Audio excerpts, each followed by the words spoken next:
The lazy princess in the bustling kingdom of Redania, every corner buzzed with life and duty. For their rulers were good and hard-working people. However, one figure stood, or rather reclined, upon Princess. Alara, your Highness, the sun has been up for hours.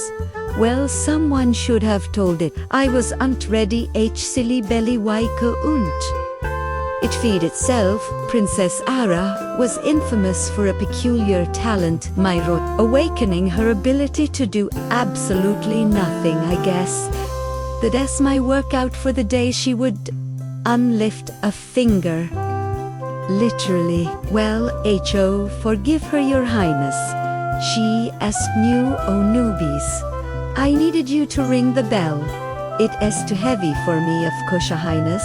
At the bell is Kolowiri. Butler appeared now. The dining hall was merely 10 steps away.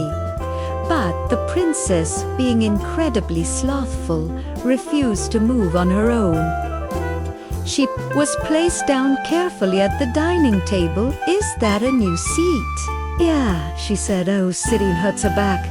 Oh, there goes my back. Breakfast was an equally challenging thing for her, starting from the dietary decisions she made too. Consuming it, waika until just it eaty. Normally, a lot of fighting is such a task. Of course, the apple was turned to a pulp, and of course she was fed. If only my mouth could chew for me. Her lethargy extended into her royal duties. Ara, yes. Mom, have you seen too the documents I gave you? Era twitched her fingers and a maid retrieved a package from under the pillow. This has been opened, Aiku, and see to something when my eyes are always closed. Why are they closed? I am resting, Ku. And you see that her laziness was so profound it was practically an art form. Will the princess be joining us? You were supposed to be at the meeting. What? This, my royal recliner, you said. I needed to be outside more. I meant take walks. My feet are far too precious. I am a leader. Yuvega, your cat, run in the kingdom. She is very capable, she does. Uninterrupt my naps.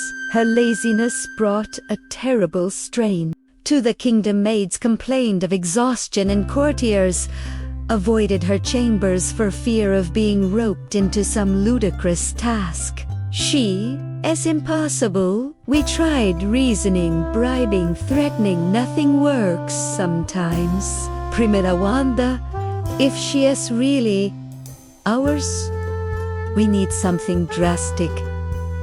We need Mirabelle. Mirabelle was a wise enchantress known for her unique methods, and she had heard plenty about Arada. She is a lovely girl, really well. Maybe when she is not napping, she is always napping. Please, Mirabelle, we need your help.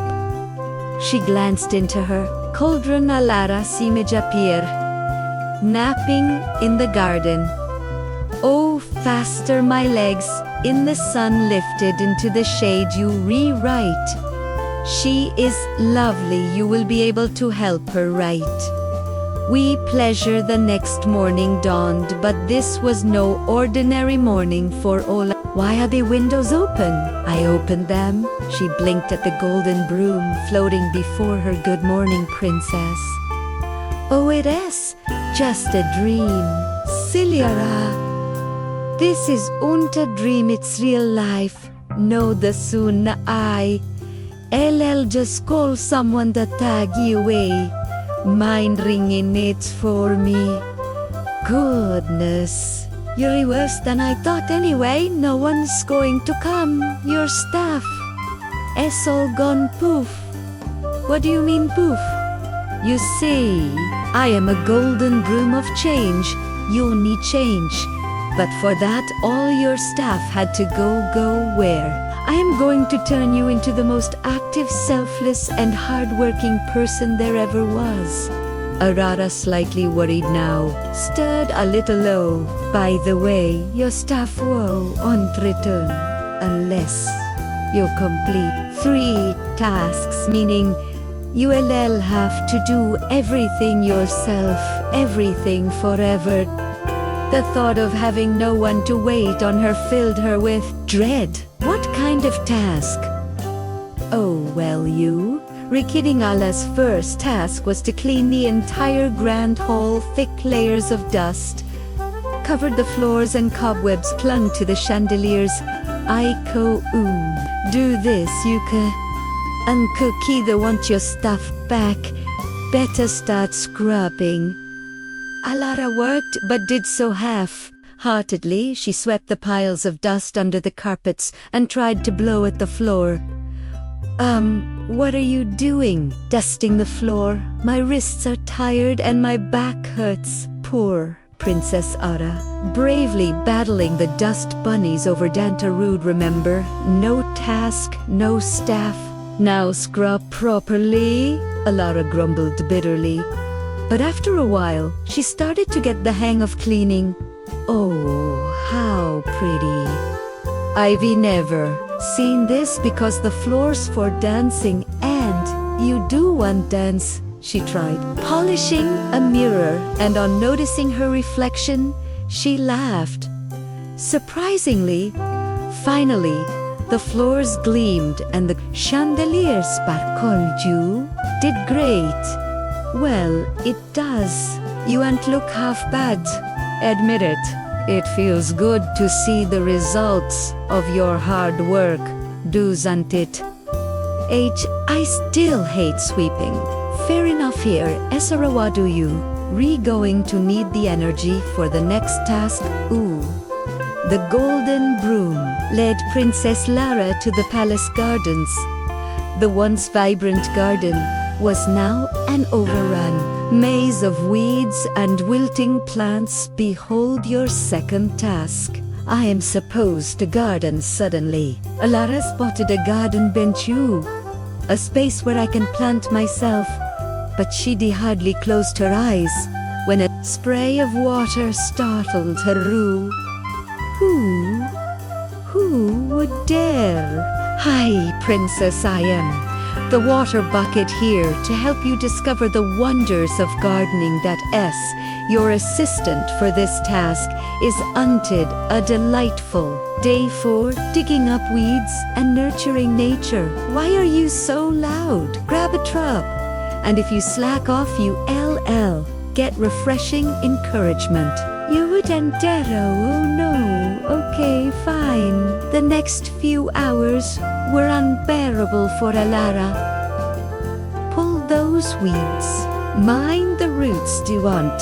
Yank out. The tulips, do want. Yank tulips. They all wilted anyway. Hey, you should have watered them earlier. Alara soon turned to her dramatic excuses. It's too strong, clearly. Enchanted, but the chatterbox bucket promptly poured water on the ground. There, try na. I am saying it. Enchant. There.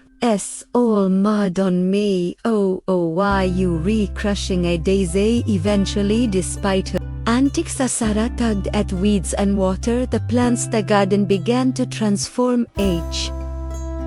Look, she was greatly surprised at the fluttering butterflies and birds that chirp from branches now clear of vines. UV breathed life into your garden. Easy effort has its rewards. The only reward I want is a long, uninterrupted nap. Though she would unadmit it, Alara felt a spark of pride for the first time. She was just lounging, and Miss Beauty, she had helped create it. Well, Princess, 2 tasks down. Please do UNT. Make the last one too hard. Easiest of them all. Organize the harvest feast. All Estra dropped mid-yawn. Organize an entire feast alone. Well, I guess Juve earned a little magic. The golden broom used its magic and Arara shook the pots and pans. Ladders and tools came alive here. as some help they re-alive and ready to serve magic that does all the work for me finally.